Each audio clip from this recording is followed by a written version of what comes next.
Hello everyone.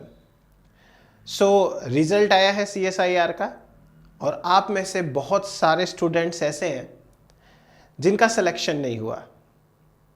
अब आप सब लोगों को जिनका सिलेक्शन नहीं हुआ है, शायद ये लग रहा होगा कि आपने अपनी लाइफ में बहुत कुछ खोया है। शायद आप लोग ये सोच रहे हैं कि आपने सबसे ज़्यादा मेहनत करी थी और आपको रिजल्ट नहीं मिला है। नो डाउट आपने मेहनत करी थी। हो सकता है आप में से कुछ स्टूडेंट्स ऐसे भी हैं जो पिछले कुछ सालों से मेहनत कर रहे हैं और उनका सिलेक्शन नहीं हो पा रहा है। तो क्या ये मतलब निकाला जाए कि दुनिया ख़त्म हो गई है या आगे कुछ नहीं हो सकता? आप लोगों के लिए एक बहुत छोटा सा मैसेज है मेरी तरफ से। मैं ये तो नहीं कह रहा कि मुझे बहुत ज़्यादा अनुभव है, लेकिन अगर आप एस्पिरेंट हैं तो हाँ, मैंने आपकी फेज क्रॉस कर ली है, तो आपसे ज़्यादा एक्सपीरियंस मुझे डेफिनेटली है।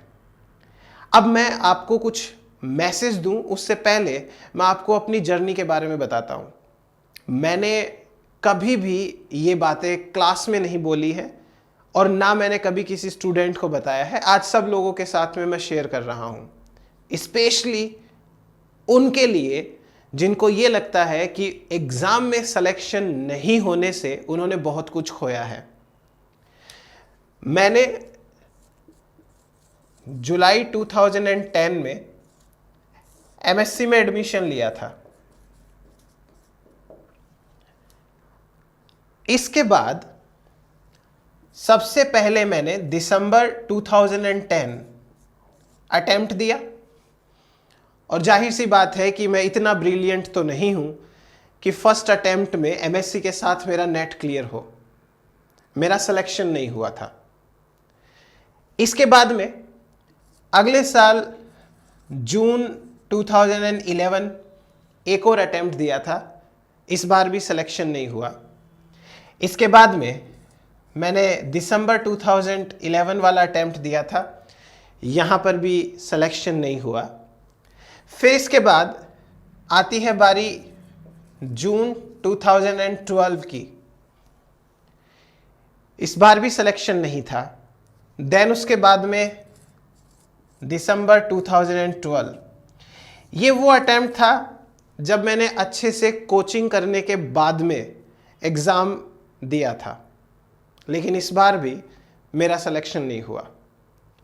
देन इसके बाद जून 2013 कोई सिलेक्शन नहीं है।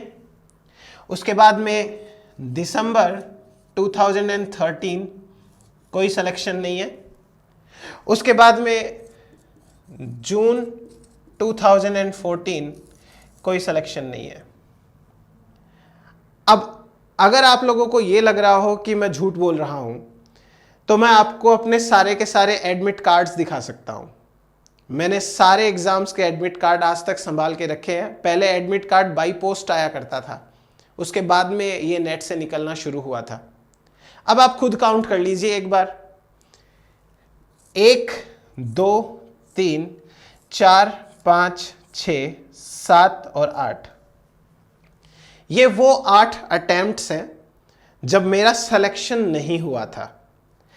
अगर मैं ये कहूं कि ये 3 अटेम्प्ट, ये 4 अटेम्प्ट MSc के साथ वाले अटेम्प्ट्स थे, तो आप ये मान के चलो कि बाकी के अगले 4 अटेम्प्ट्स कोचिंग करने के बाद के अटेम्प्ट्स थे। यानी कि मुझे एक्सपेक्टेशन थी कि शायद अब तो रिजल्ट आएगा, क्योंकि मैं तो कोचिंग कर चुका था ना, तो मुझे तो सब कुछ आना चाहिए था।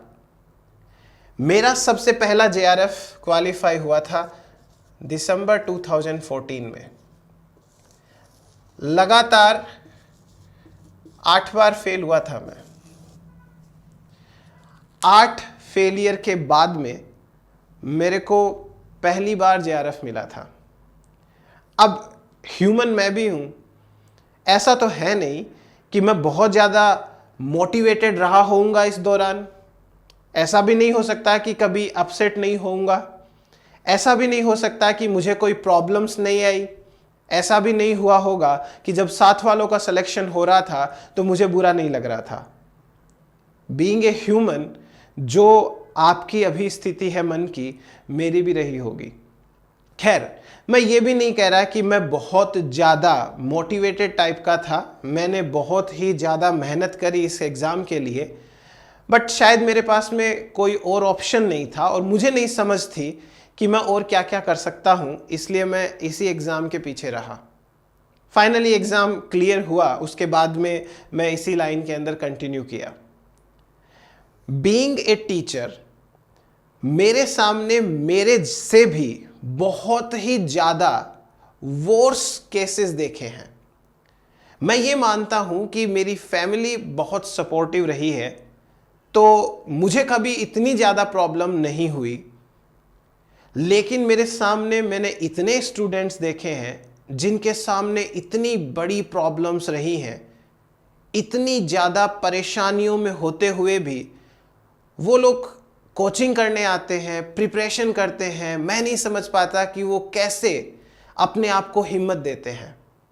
अगर आपका सिलेक्शन नहीं हुआ है इस बार, तो इसमें डरने की, इसके अंदर उदास होने की, बहुत ज़्यादा सोचने की ज़रूरत नहीं है। मान के चलिए कि दुनिया अभी ख़त्म नहीं हुई है, आपके पास में आपकी पूरी लाइफ पड़ी हुई है। ये कभी मत सोचिए कि इस एग्ज़ाम के अलावा कुछ भी नहीं है। ये एग्ज़ाम कुछ भी नहीं है, इस एग्ज़ाम के अलावा ज़िंदगी बहुत बड़ी है।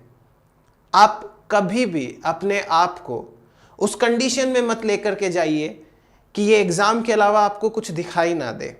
आपकी फैमिली, आपके फ्रेंड्स, आपकी सोसाइटी, आप इनको भी पूरी प्रायोरिटी पे रखिए। हाँ, एग्ज़ाम क्लियर अगर आप कर लेते हैं तो आपके पास में एक ऑप्शन खुल जाता है कि आप या तो पीएचडी कर सकते हैं या असिस्टेंट प्रोफेसर के लिए क्वालिफाई होकर के आप उसका अटेम्प्ट दे सकते हैं। बट इसका मतलब ये नहीं है कि इस एग्ज़ाम के अलावा कुछ भी नहीं है। अगर आप सब कुछ पा भी लेते हैं, पीएचडी कर भी लेते हैं, आप गवर्नमेंट जॉब लग भी जाते हैं, तो ये तो सोचना भी मत कभी भी कि आपकी सारी परेशानियां खत्म हो जाएंगी। जब आप दूसरी फील्ड में जाएंगे तब दूसरे टाइप की प्रॉब्लम्स होगी।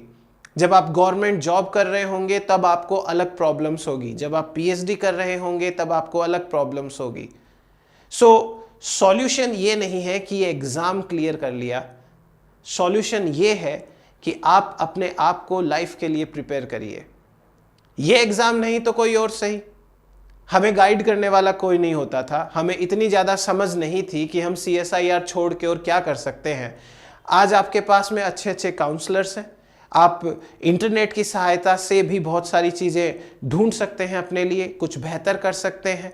सिर्फ एक एग्ज़ाम के पीछे एक लाइफ खराब करना समझदारी मैं नहीं कहूँगा। आज जिस पोजीशन के ऊपर मैं खड़ा हूँ, मैंने अपनी लाइफ में बहुत ज़्यादा कुछ अचीव नहीं किया है। एक एग्ज़ाम को क्लियर करके मैं सिर्फ आप लोगों से एक स्टेप आगे हूँ। बाकी मेरे पास में वो सब कुछ नहीं है जो एक सक्सेसफुल आदमी के पास में होना चाहिए। हाँ, मेरे पास में मेरे बहुत सारे स्टूडेंट्स हैं जो मुझ पर ट्रस्ट करते हैं। तो अगर आप मुझ पर ट्रस्ट कर रहे हैं तो यकीन मानिए इस एग्ज़ाम से ज़्यादा मैटर करती है आपकी फैमिली, आपकी लाइफ, आपके फ्रेंड्स। कोई बात नहीं, नेक्स्ट टाइम फिर से आप प्रिपेयर कर लीजिएगा। ये ना हो पाए तो एक सेकंड ऑप्शन अपने हाथ में रखिए। और बहुत सारी एग्ज़ाम्स है, एडमिनिस्ट्रेशन सर्विसेज की एग्ज़ाम्स है, बहुत सारी एग्ज़ाम्स हैं। आप एक बार जाइए तो सही। आपने पोस्ट ग्रेजुएशन कर रखा है, इतने कैसे ही स्टूडेंट्स हैं जो पोस्ट ग्रेजुएशन भी नहीं कर पाते हैं। आपको एटलीस्ट वो मौका तो मिला। देन उसके बाद में इतने कितने स्टूडेंट्स हैं जिनको शायद कोचिंग करने का मौका भी नहीं मिलता। आपको एटलीस्ट वो मौका तो मिला। ऐसे में आपको कितने ही एग्जाम्पल्स बता सकता हूँ जिनके फैमिली मेम्बर्स में से कोई उनका साथ छोड़ के चला गया, फिर वो अपने आप फैमिली को भी सपोर्ट करते हैं, खुद को भी सपोर्ट करते हैं, कोचिंग करने आते हैं, पैसे देते हैं, फिर भी उनको सिलेक्शन नहीं मिल पाता है। शायद आप उनसे भी बेहतर होंगे या उनमें से कोई एक होंगे। तो मैं तो ये कहूँगा आपसे कि आपसे ज़्यादा ताकतवर कोई नहीं है। कोई बात नहीं, एक एग्ज़ाम है, क्लियर नहीं हो पाया, दुख होता है, मैं समझ सकता हूँ। इससे ज़्यादा फेल तो नहीं हुए होंगे ना शायद आप, ये आपके सामने है। और अगर आपको ये लगता है कि एग्ज़ाम पा लेने से सारी प्रॉब्लम सॉल्व होनी है आपकी, नहीं होगी। इसलिए बस इतना सा याद रखिए कि सब कुछ पा लेने में और लास्ट तक हार ना मानने में कोई अंतर नहीं है। तो इसलिए अब अपसेट होना बंद करिए, या तो नेक्स्ट एग्ज़ाम की प्रिपरेशन करिए या अपने लिए नेक्स्ट एग्ज़ाम सर्च करिए। चलिए, मिलता हूँ आपसे बहुत जल्दी अपने YouTube लेक्चर सीरीज़ के साथ में। Thank you so much.